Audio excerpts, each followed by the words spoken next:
Hey everybody, it's me Melody. So I have a small AliExpress haul.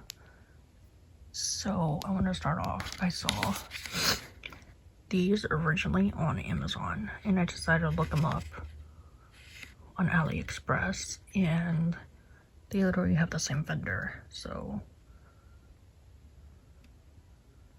it's just a 6-pack. And those are literally what the colors are. And then I got this one.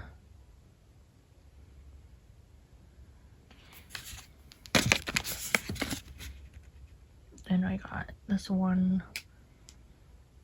I'll do another video of reviewing these and swatching them and stuff, so look forward to that. And then I ordered these strawberries. These are way bigger than I expected it would be, but that's fine. Hopefully they'll work for what I'm making.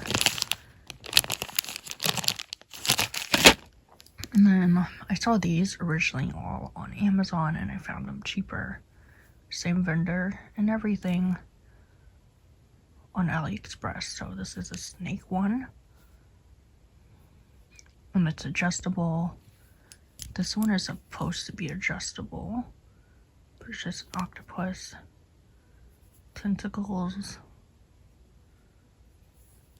And then I got vampire teeth. I think that's what this is. Not 100% sure. But this one's adjustable. And then this one is adjustable. It's just a skull. They feel nice quality. So I can't wait to add these to my collection of jewelry because I apparently don't have a lot of rings. So that's why I bought these, and I had been wanting to get this octopus ring and this snake ring for a long time. So that is it for my haul. Thanks for watching. Bye.